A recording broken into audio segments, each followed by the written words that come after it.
Welcome to my YouTube channel JEE Education.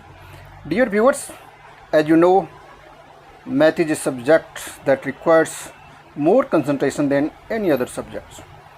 A proper study environment and a distraction-free area could be the determining factor when solving a complex problems.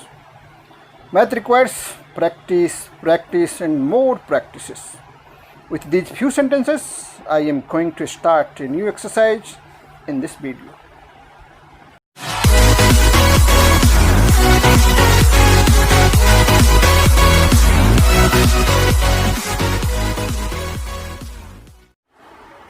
आज के video में आपको एक नया chapter शुरू कर रहा हूँ जो है algebraic expressions.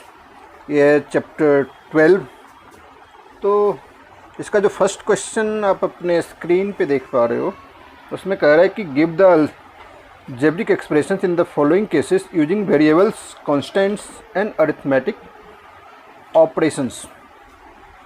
Arithmetic operation, constant, variable क्या होता है? वेरिएबल जो भी अल्फ़ाबेट होते हैं उसको हम वेरिएबल कहते हैं, और कांस्टेंट जो न्यूमेरिकल वैल्यू होते हैं वो सब के सब क्या होते हैं? कांस्टेंट होते हैं। अरिथमेटिक ऑपरेशंस क्या होते हैं? जो भी आप प्लस माइनस मल्टीप्लाई डिवाइड के जो साइन लगाते हो या ब्रैकेट्स, ये सब जो चीज़ लगाते हो वो सब के सब क्या होते हैं? वो सब के सब अरिथमेटिक ऑपरेशंस में आते हैं। तो अब इसका क्वेश्चन फर्स्ट का बहुत सारा पार्ट है, टोटल 8 पार्ट्स हैं। इसका अलजेब्रिक एक्सप्रेशन बनाना है आपको वेरिएबल, कॉन्स्टेंट्स और अरिथमेटिक ऑपरेशंस को यूज करके। फर्स्ट पार्ट क्या कहता है? Subtraction of Z from Y. Subtraction of Z from Y. तो फर्स्ट पार्ट पहले करते हैं। क्वेश्चन कर रहा है subtraction from Z, subtraction of Z from Y. Y से जेड को आपको सब्ट्रैक्ट करना है। ये क्या हो जाएगा? Y minus Z. वेरिएबल हमने यूज कर लिया वाई और जेड को, और अरिथमेटिक ऑपरेशन हमने यूज कर लिया माइनस साइन को। अब सेकेंड पार्ट है 1/2 of the sum of numbers x and y. X और वाई का सम मतलब क्या? प्लस करना है, और उसका 1/2 यानी हाफ। इसको हम लिख सकते हैं 1/2 हाफ हो गया। सम किसका करना है आपको? एक्स और वाई का। एक्स प्लस वाई लिख दो। यही हो गया सेकेंड पार्ट। अब हम करेंगे थर्ड पार्ट। थर्ड पार्ट भी आप अपने स्क्रीन पर देख रहे हो। क्वेश्चन में लिख रहा है कि the number Z multiplied by itself, यानी Z multiply Z. Z multiply Z लिख दो, या जेड और जेड को जब आप मल्टीप्लाई करोगे तो बन जाएगा जेड स्क्वायर। अब नेक्स्ट पार्ट, फोर्थ पार्ट का जो क्वेश्चन है उसमें कह रहा है 1/4 of the product of numbers P and Q. P और क्यू का प्रोडक्ट भी करना है और उसका 1/4 भी करना है। इसको आप लिख सकते हो 1/4, 1/4 हो गया, या पी क्यू लिख दो। चाहो तो आप ब्रैकेट्स भी यूज कर सकते हो। अब जो नेक्स्ट पार्ट है वो है फिफ्थ पार्ट। इसमें कह रहा है numbers x and y both squared and added. X और वाई का स्क्वायर भी करना है और उसको ऐड भी करना है। X square plus y square. जो स्टेटमेंट दिया हो एज इट इज उसी को आप कॉपी कर लो। नेक्स्ट जो है 6, उसमें कह रहा है number 5 added to the 3 times the product of number m and n। m और n के 3 टाइम्स में 5 ऐड करना है आपको। तो आप ऐसे भी लिख सकते हो 3mn। mn मतलब क्या है? m और n का प्रोडक्ट। उसमें आपने 3 से मल्टीप्लाई कर लिया। क्यों मल्टीप्लाई कर लिया? क्वेश्चन में कह रहा है कि 3 times the product of number m and n। उसको क्या करना है? 5 ऐड करना है, तो यहाँ लिख दो +5। अब नेक्स्ट पार्ट जो इसका है 7th पार्ट। 7th पार्ट का जो क्वेश्चन आपके स्क्रीन पे दिख रहा होगा उसमें कह रहा है product of numbers y and z subtracted from 10। 10 में आपको सब्ट्रैक्ट करना है। क्या करना है? Subtract product of y and z। 10 में सब्ट्रैक्ट करना है तो हमने 10 लिखा, सब्ट्रैक्ट करना है तो माइनस लगाया। अब किसका प्रोडक्ट है? y और z का, यहाँ लिख दो आप yz। और जो इसका लास्ट पार्ट है, 8th पार्ट के क्वेश्चन में क्या कर रहा है? Sum of numbers a and b subtracted from their product. a और b का सबसे पहले आप प्रोडक्ट निकाल लो। प्रोडक्ट क्या हो जाएगा? ए बी हो जाएगा, उसमें सब्ट्रैक्ट करना है। Sum of numbers A and B, इसमें लिख दो ब्रैकेट में a प्लस बी। यही आपका 12.1 एक्सरसाइज का फर्स्ट क्वेश्चन के सारे पार्ट्स आपके स्क्रीन पे सॉल्यूशन के रूप में दिख रहे होंगे। अब जो सेकेंड क्वेश्चन आप देख रहे हो अपने स्क्रीन पे, उसमें 2 पार्ट्स हैं। पहले फर्स्ट पार्ट आपको समझाऊंगा। फर्स्ट पार्ट आप अपने स्क्रीन पे देख पा रहे हो कि identify the terms and their factors in the following expression. So the terms and factors by tree diagram. आपको ट्री डायग्राम में इसके टर्म्स और फैक्टर्स को शो करने हैं। इसमें भी टोटल 5 पार्ट्स हैं फर्स्ट पार्ट के। तो फर्स्ट पार्ट का जो ए पार्ट है x-3, इसका आपको क्या करना है? इसके टर्म्स और फैक्टर्स को फैक्टर ट्री के डायग्राम में शो करना है। तो सबसे पहले हम ए पार्ट करते हैं। ए पार्ट x-1 है, सॉरी x-3 है। x-3 का जब आप फैक्टर करोगे तो इधर x आ जाएगा और इधर -3 आ जाएगा। इसके बाद आपको कुछ नहीं करना है। इसी का जब बी पार्ट आप करोगे तो बी पार्ट में आप देख रहे हो क्या है क्वेश्चन आपका? 1 plus x plus x²।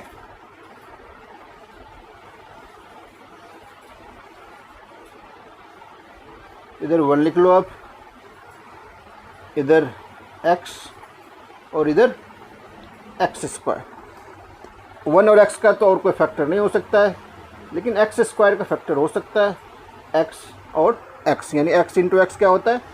x² होता है। तो यही हो गया फैक्टर ट्री बी पार्ट का।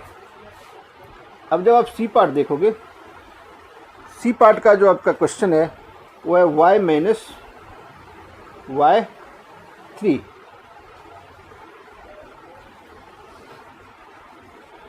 तो इधर आ जाएगा y, इधर y3। तो y3 के भी फैक्टर्स हो सकते हैं। -y3 है,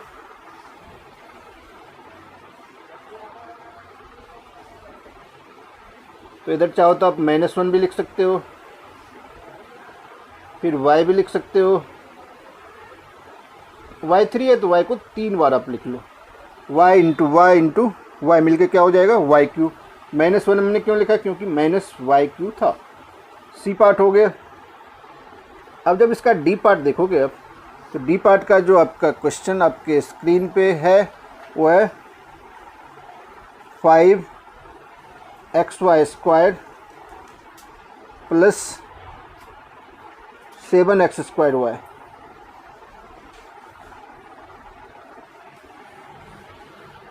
इसका भी उसी तरह से कर लो आप। पहला है आपका 5xy² और दूसरा जो है वो 7x² y है। तो 5xy² का आप क्या करोगे?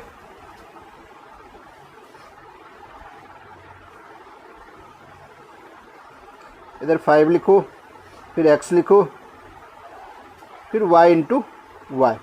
5xy² हो गया। सिमिलरली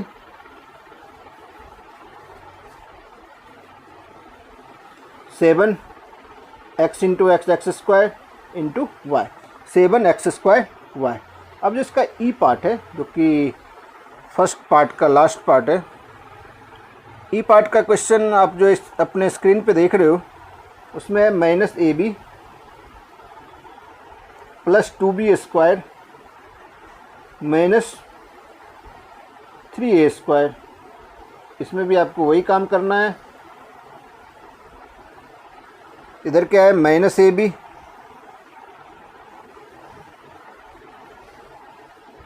इधर है 2b² और लास्ट -3a²।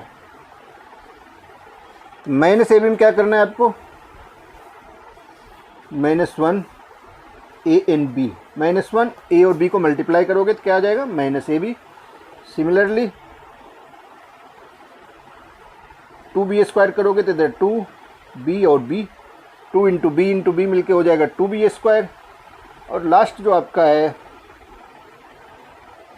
इसमें -3 a और a, -3 इंटू a मिलके क्या हो जाएगा, -3a²।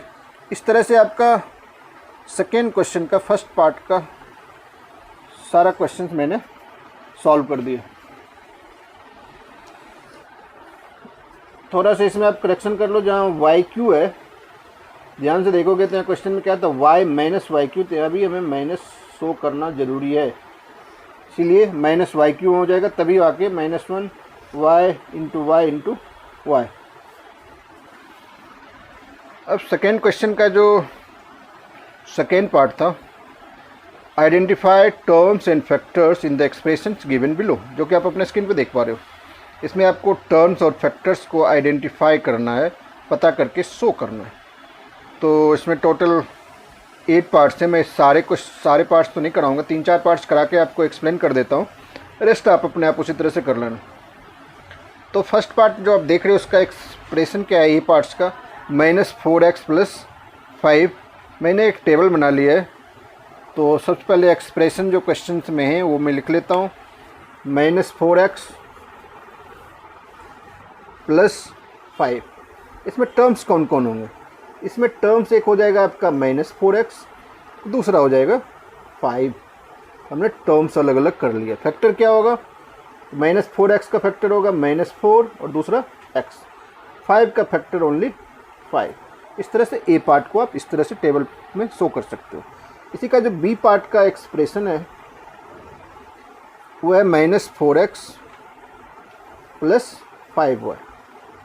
इसमें भी टर्म्स क्या हो जाएंगे, -4x और दूसरा टर्म होगा 5y। -4x में उसी तरह से -4 और x, और दूसरा टर्म जो 5y है उसका फैक्टर हो जाएगा 5 एंड y। फैक्टर को हम कोमा से सेपरेट कर लेंगे। सी पार्ट का जो एक्सप्रेशन है वो है 5y + 3y²। इसके भी टर्म्स हो जाएंगे, फर्स्ट टर्म जो हो जाएंगे वो होगा 5y, सेकेंड टर्म हो जाएगा 3y²। फैक्टर्स 5y का हो जाएगा 5 एंड y, 3y² का हो जाएगा 3y एंड y। अब डी पार्ट का जो एक्सप्रेशन होगा वो होगा xy + 2x² y²। इसके टर्म्स xy, टर्म्स एक दूसरे को प्लस या माइनस से सेपरेट करते हैं। xy दूसरा हो जाएगा 2x² y²। xy का फैक्टर हो जाएगा xy, इसका फैक्टर हो जाएगा 2x x y and y। इस तरह से हमने टोटल 4 पार्ट्स कर दिया है। रेस्ट जो बचे हैं इसी तरह से आप इसी टेबल में आगे कर लेना। अब जो नेक्स्ट क्वेश्चन, तो आप फर्स्ट एक्सप्रेशन ऑलरेडी अपने स्क्रीन पे देख पा रहे हो, 5 - 3t²। इसमें आपको क्या बताना है, टर्म्स अलग करने हैं और इसके कोफिशिएंट बताने हैं। इसमें टर्म्स क्या है, 5 है और 3t² है। Identify the numerical coefficient of terms other than constant. Bracket में ये भी लिखा है कि अदर देन कांस्टेंट, यानी कांस्टेंट को आपको नहीं लेना है। तो कांस्टेंट इसमें 5 है और टर्म जो हो गया वो -3t² हो गया। इसमें कोफिशिएंट क्या हो जाएगा, कोफिशिएंट होगा -3। अब इसी का जब सेकेंड पार्ट आप देखोगे, सेकेंड पार्ट का एक्सप्रेशन आपका है 1 + t + t²। Plus T Q, जो कि आपके बुक में क्वेश्चन पेपर में गिवन है। ये एक्सप्रेशन गिवन है, सेकेंड पार्ट है थर्ड क्वेश्चन का। अब इसमें आपको टर्म फाइंड आउट करना है अदर देन कॉन्स्टेंट्स। कॉन्स्टेंट इसमें क्या है, वन को आप छोड़ दो। टर्म क्या हो गया आपका, एक तो टी हो गया, दूसरा क्या हो गया टी स्क्वायर, और नेक्स्ट टी क्यू। तीनों के कोएफिशिएंट क्या हो जाएंगे, टी का कोएफिशिएंट 1, टी स्क्वायर का भी 1, टी क्यू का भी 1। तीनों के कोएफिशिएंट, टी के भी कोएफिशिएंट 1 है, टी स्क्वायर के भी कोएफिशिएंट 1 है, और टी क्यू का भी कोएफिशिएंट 1 है। अब नेक्स्ट जो इसका है third part x plus 2x y plus 3y, ये एक्सप्रेशन है। इसके टर्म्स क्या हो गए, टर्म्स हो गए x, 2xy और 3y। इसमें कोई कांस्टेंट नहीं है। x का कोएफिशिएंट क्या है, 1 है। 2xy का कोएफिशिएंट क्या है, 2 है, नोमिनिकल कोएफिशिएंट। 3y में नोमिनिकल कोएफिशिएंट क्या है, 3 है। इस तरह से थर्ड पार्ट आपका कंप्लीट होता है। अब जो आप नेक्स्ट फोर्थ पार्ट देख रहे हो, फोर्थ पार्ट का एक्सप्रेशन है 100m प्लस 1010। तो इसका टर्म्स, इसमें भी कांस्टेंट कुछ नहीं है। दो टर्म्स आपको दिख रहे हैं, एक है 100m तो दूसरा है 1010। तो नोमिनिकल कोएफिशिएंट क्या हो जाएगा, 100 और 1000। अब जो नेक्स्ट पार्ट आपका है फिफ्थ पार्ट का एक्सप्रेशन आपके क्वेश्चन में है -p² q² प्लस 7pq। इसमें जो टर्म्स हैं अदर देन कांस्टेंट टर्म को छोड़कर इसमें कोई कांस्टेंट टर्म है ही नहीं। तो टर्म होगा -p² q² और 7pq। कोएफिशिएंट क्या हो जाएगा, p² q² का -1 और pq का 7। अब जो नेक्स्ट पार्ट है सिक्स पार्ट का एक्सप्रेशन है 1.2a प्लस 0.8b। इसमें भी जो टर्म्स होंगे वो हो जाएगा 1 plus 1.2a and 0.8b। Coefficient हो जाएगा 1.2 नोमिनिकल कोएफिशिएंट एंड 0.8। इस तरह से मैंने आपको सिक्स्थ पार्ट तक कर दिया। लास्ट के 2-3 पार्ट्स बच गए। इसी तरह से आप उस एक्सप्रेशन को लेके टर्म्स और कोएफिशिएंट अलग अलग कर लेना। अब जो नेक्स्ट क्वेश्चन आपका है क्वेश्चन नंबर 4, उसमें कह रहा है identify terms which contains x and give the coefficient of x। उसी टर्म को आपको आइडेंटिफाई करना है जिसमें x हो और x के कोएफिशिएंट भी आपको फाइंड आउट करना है। तो हमने एक तरफ row expression terms with x coefficient of x लिख लिया है। एक्सप्रेशन टोटल 7 पार्ट्स का जो फर्स्ट पार्ट है उसका एक्सप्रेशन है y² x plus y² x plus y। इसमें आप देखो कि वो टर्म्स कौन सा है जिसमें x है, उसका एक ही टर्म है, वो है y² x। इसमें आप देख रहे हो इसके साथ x है। अब आपको बताना है कि x का कोएफिशिएंट क्या है। x छोड़ के उसमें जो कुछ आपको दिख रहा है वही होगा x का कोएफिशिएंट। यानी x के को अगर आप अलग कर लो तो क्या बचेगा, उसमें y² बचेगा। इसीलिए x का जो कोएफिशिएंट होगा वो y² होगा। अब इसी का जो सेकेंड पार्ट है वो है 13 y² माइनस 8 yx। टर्म्स वही सब आपको लिखना है जिसके साथ x है। 13y² के साथ कोई x नहीं है, लेकिन 8yx में x है, तो यहाँ जो टर्म आप लिखोगे वो होगा -8yx। सिर्फ x वाले टर्म को अलग करना है आपको। अब x का कोएफिशिएंट, x छोड़ के यहाँ क्या बच रहा है, x छोड़ के इसमें 8y दिख रहा है, तो x का कोएफिशिएंट हो जाएगा -8y। अब इसी का थर्ड पार्ट का एक्सप्रेशन जो है वो है x। एक्सप्रेशन मतलब जो आपके क्वेश्चन में गिवन है एक्स प्लस वाई प्लस 2। इसमें एक्स वाले टर्म कितने हैं? ओनली वन टर्म, जो कि एक्स इटसेल्फ है, तो एक्स लिख दो। वाई के साथ कोई एक्स नहीं, 2 के साथ भी कोई एक्स नहीं, और एक्स के साथ कोएफिशिएंट भी हमें कुछ नहीं दिख रहा है। जहाँ कोई भी कोएफिशिएंट ना दिखे वहाँ 1 कोएफिशिएंट होता है। एक्स किसी से अगर मल्टीप्लाई नहीं है तो किससे मल्टीप्लाई है? 1 से, इसलिए उसका कोएफिशिएंट 1 हो जाएगा। अब नेक्स्ट एक्सप्रेशन फोर्थ पार्ट, वो है 5 plus Z plus Z x. इसमें भी टर्म जो एक्स के साथ हैं वो एक ही टर्म है, वो है जेड एक्स।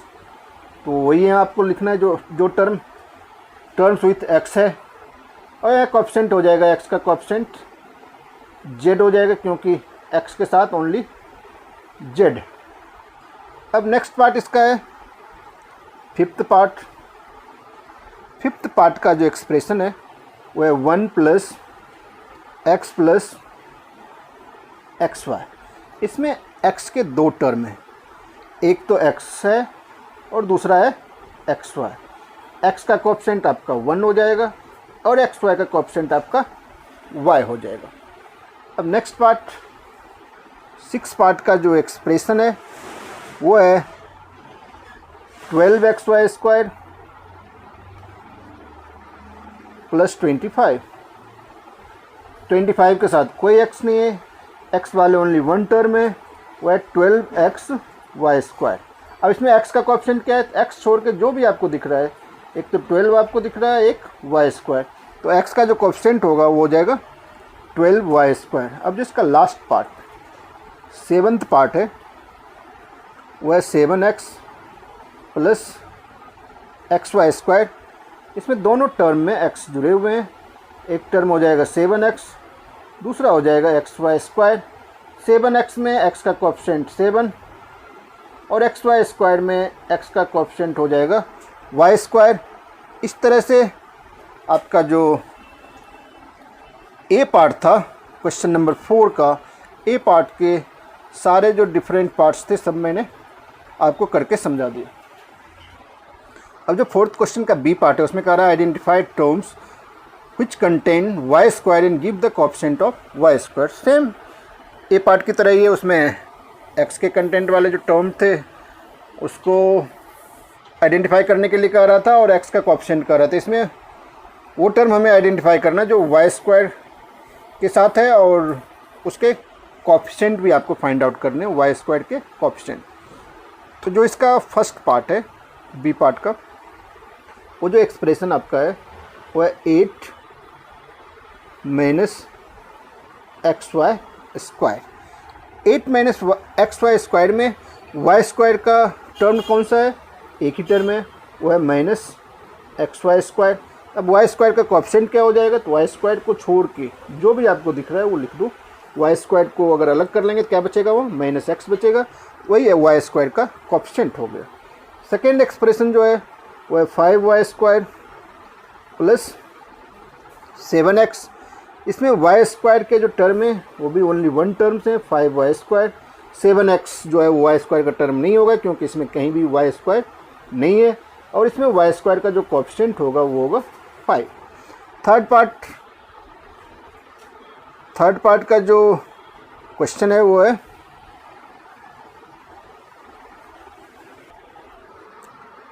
थर्ड पार्ट का एक्सप्रेशन है आपका 2x² प्लस 7y²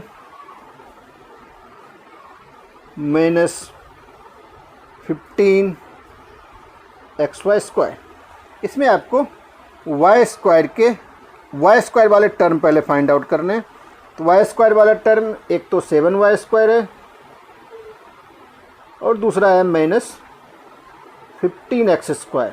क्योंकि फर्स्ट में जो देख रहे हो आप 2x² y, इसमें कहीं y² नहीं है, y तो है लेकिन y² नहीं है, इसीलिए ये दोनों टर्म जो लास्ट 2 टर्म्स है उस दोनों में y² है। अब 7y² के में y² का जो कोएफिशिएंट होगा वो 7 होगा। सिमिलरली माइनस 15xy² में y² का जो कोएफिशिएंट होगा वो होगा माइनस 15x। इस तरह से आपका 4th क्वेश्चन का जो बी पार्ट था वो भी आपका कंप्लीट होकर के आपके स्क्रीन पे आ चुका है।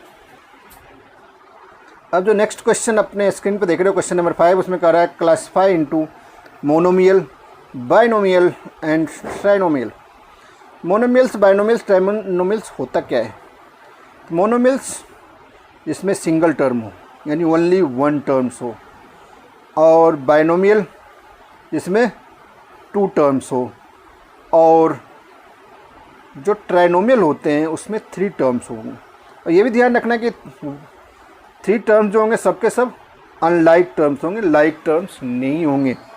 यानी मोनोमियल में ओनली वन टर्म्स, बाइनोमियल में टू टर्म्स, और ट्राइनोमियल में थ्री टर्म्स होने चाहिए, और सबके सब टर्म्स जो होना चाहिए वो अनलाइक टर्म्स होना चाहिए।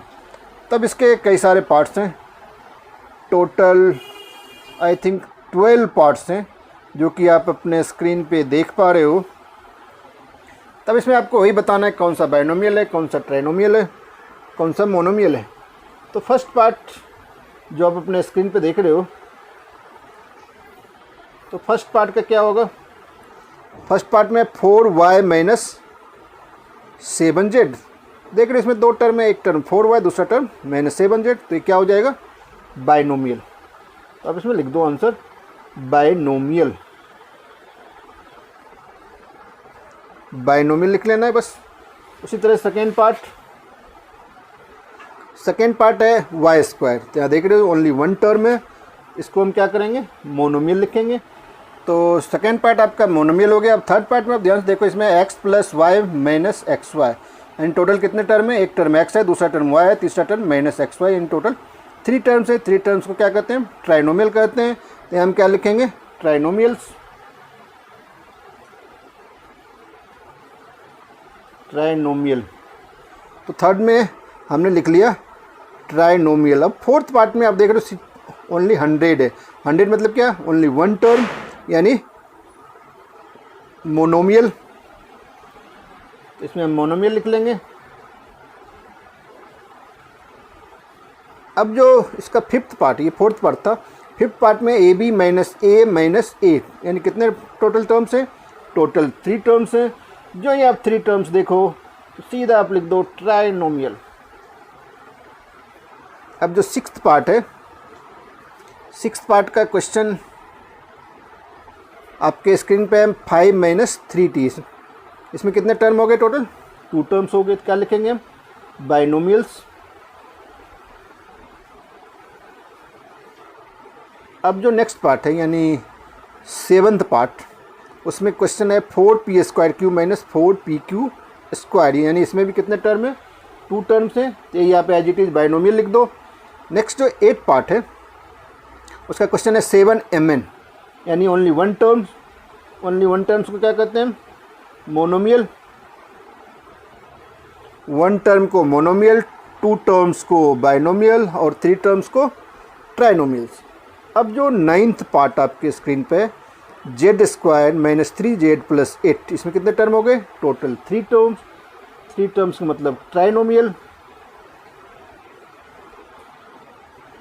अब जो टेंथ पार्ट है ए स्क्वायर प्लस बी स्क्वायर, इसमें टू टर्म्स हैं। टू टर्म्स हैं तो बाइनोमियल। अब जो 11th Z square plus Z, इसमें भी टू टर्म्स, इसमें भी आप एज इट इज बाइनोमियल लिख लो। और लास्ट जो पार्ट है इसका 1 प्लस एक्स स्क्वायर, इसमें टोटल थ्री टर्म्स हैं, तो इसमें आपको ट्राइनोमियल लिखना पड़ेगा। अब जो नेक्स्ट क्वेश्चन अपने स्क्रीन पर देख रहे हो, क्वेश्चन नंबर 6, इसमें कह रहा है state whether A given pair of terms is of like और अनलाइक टर्म्स। इसमें लाइक और अनलाइक टर्म्स आपको डिफाइन करने, एक्सप्लेन करने, क्वेश्चन को देख के बताने। तो सबसे पहले आपको ये बता दूं कि लाइक और अनलाइक टर्म्स होते क्या हो। The terms which have the same algebraic factors are called like terms. However, when the terms have different algebraic factors, these are called unlike terms. जिसके फैक्टर्स इक्विवेलेंट हो, सेम हो, वो like terms कहलाते हैं, और जिसके फैक्टर्स डिफरेंट हो वो अनलाइक टर्म्स कहलाते हैं। तो क्वेश्चन आप अपने स्क्रीन पर देख रहे हो, इसमें भी टोटल 6 पार्ट हैं। तो फर्स्ट पार्ट का जो क्वेश्चन है, फर्स्ट पार्ट में 1 and 100, तो 1 है और क्या है? 100 है। तो ये क्या हो जाएगा, दोनों न्यूमेरिकल वैल्यू है, दोनों सेम है, 1 और 100 इसमें एक्स वाई किसी में लगा नहीं है, यानी दोनों को दोनों क्या है, कांस्टेंट हैं। दोनों अगर कांस्टेंट है तो ये क्या हो जाएगा, लाइक टर्म्स हो जाएगा। अगर किसी के साथ एक्स या वाई लगा होता है कोई भी वेरिएबल्स तो ये अनलाइक टर्म्स हो जाता है, लेकिन दोनों कांस्टेंट टर्म है इसीलिए ये लाइक टर्म्स होगा। अब इसी का जो सेकेंड पार्ट है, सेकेंड पार्ट क्वेश्चन है -7x एंड 5/2x। इसमें भी देख रहे हो दोनों क्या है, दोनों x के टर्म है, दोनों क्या है, x के ही टर्म है, इसीलिए क्या हो जाएगा, ये भी लाइक टर्म्स होगा, क्योंकि दोनों -7 और 5/2 दोनों क्या है, x के ही कोएफिशिएंट हैं, दोनों x से रिलेटेड है, इसीलिए ये भी लाइक टर्म्स होगा। Third part -29x and -29y।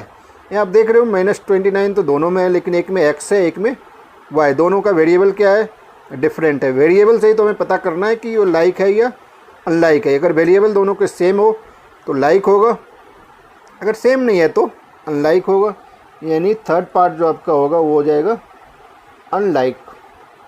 अब जो इसका फोर्थ पार्ट है जो कि आप अपने स्क्रीन पर देख रहे हो, 14xy 42yx, इसमें देख लो एक जगह 14xy है, दूसरा क्या है yx। xy और yx में कोई डिफरेंस नहीं है, xy और yx दोनों सेम है, इधर भी xy वेरिएबल है, उधर भी क्या है yx ही वेरिएबल है, इसीलिए ये भी लाइक टर्म्स हो जाएगा।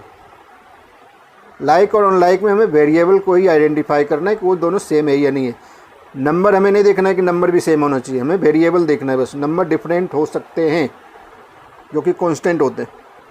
अब जो नेक्स्ट है फिफ्थ पार्ट, उसमें 4m² और 4mp²। यहाँ देख रहे हो m पर स्क्वायर है और दूसरे में p पर स्क्वायर है। m और p तो वेरिएबल है, लेकिन m पर स्क्वायर है, दूसरे में p पर स्क्वायर है, इसीलिए लाइक नहीं होगा, ये क्या हो जाएगा, अनलाइक होगा। लाइक कैसे होता, अगर जैसे फर्स्ट में था 4m²p, अगर लास्ट में भी होता है 4m²p तब जाके ये लाइक होता। तो इस तरह से फिफ्थ हो गया। अब नेक्स्ट जो आपका सिक्स्थ पार्ट है, सिक्स्थ पार्ट का जो क्वेश्चन है 12xz और 12x² z²। इसमें आप क्या देख रहे हो, 12 तो दोनों में, हमें तो कांस्टेंट ऐसे भी देखना नहीं है, हमें क्या देखना है, वेरिएबल्स xz है एक में है x² z²। ये भी क्या हो जाएगा, अनलाइक टर्म्स हो जाएगा। इस तरह से आपका क्वेश्चन नंबर 6 जो है वो भी कंप्लीट हो गया। मुझे पूरा यकीन है आप इसे अच्छी तरह से समझ गए होंगे। अब जो इस एक्सरसाइज का लास्ट क्वेश्चन है, क्वेश्चन नंबर 7, वो आप अपने स्क्रीन पे देख रहे हो। इसमें कह रहा है identify like terms in the following. इसमें 2 पार्ट्स हैं, ए एंड बी पार्ट्स। सबसे पहले ए पार्ट्स के लाइक टर्म्स हमें अलग कर लेते हैं। ए पार्ट्स का जो लाइक टर्म्स होगा -xy² और 2xy²। क्यों, क्योंकि दोनों में देख रहे हो क्या है, xy² ही है। -xy² का जो लाइक टर्म्स होगा वो होगा 2xy², और कोई xy² वाले टर्म्स इस लाइन में नहीं है। नेक्स्ट जो लाइक टर्म्स है वो है -4yx² और -4yx² का जो लाइक टर्म्स है वो है 20x²y। अब यहाँ देख रहे हो yx² है, इधर क्या है x² ही है, यानी दोनों का वेरिएबल क्या है, x पर स्क्वायर है और y ऐसे ही है, इसीलिए ये भी दोनों टर्म जो होंगे वो लाइक टर्म्स होंगे। और भी इसमें कई सारे लाइक टर्म्स हैं। नेक्स्ट लाइक टर्म जो इसमें है वो है आपका 8x² और -11x² भी दिख रहा है, वही आप लिख दो 8x² -11x² और एक और दिख रहा है आपको -6x²। ये सब के सब x² वाले टर्म है, तो ये भी लाइक टर्म्स हैं। नेक्स्ट जो लाइक टर्म्स है वो है 7y एंड y, क्योंकि दोनों में y है। और भी लाइक टर्म्स हैं -100x एंड 3x, और एक और जो लास्ट लाइक टर्म्स हैं वो है -11xy एंड 2xy। ये ए पार्ट के सारे लाइक टर्म्स थे। अब हम करेंगे बी पार्ट्स के लाइक टर्म्स। इसी क्वेश्चन नंबर 7 का जो बी पार्ट्स है उसमें लाइक टर्म जो पहला है वो है 10pq -7qp और 78qp। ये तीनों के तीनों क्या है, लाइक टर्म्स हैं, क्योंकि तीनों में जो वेरिएबल है वो p एंड q है। किसी में pq पहले, किसी में qp है। इस तरह से सबके सब लाइक टर्म्स हैं। इसी का जो नेक्स्ट लाइक टर्म्स है वो है 7p, यानी p वाले टर्म सब एक जगह कर लो। 2405p, p वाले ओनली 2 ही टर्म्स हैं, ये भी लाइक टर्म्स हो गया। अब जो नेक्स्ट लाइक टर्म आप अपने स्क्रीन पे देख रहे हो वो है 8q एंड -100q, यानी जिसमें वेरिएबल सेम हो वो आपस में लाइक टर्म्स होते हैं। q वाले टर्म 2 ही हैं, दोनों टर्म हमने लिख लिया। नेक्स्ट टर्म जो है इसमें लाइक टर्म्स वो है -p² q² और 12p² q²। यहाँ भी देख रहे हो वेरिएबल दोनों के p² q² है, इसीलिए ये भी दोनों लाइक टर्म्स हैं। एक कांस्टेंट भी है 23 और -23 और 41। इसके बाद जो लाइक टर्म्स है वो p² वाले टर्म है, -5p², 701p²। ये दोनों के दोनों p² वाले टर्म है, इसीलिए ये भी आपस में लाइक टर्म्स हैं। और जो सबसे लास्ट लाइक टर्म हमें दिख रहा है इसमें वो है 13p² एंड qp²। इस तरह से आपका एक्सेलेट होता है।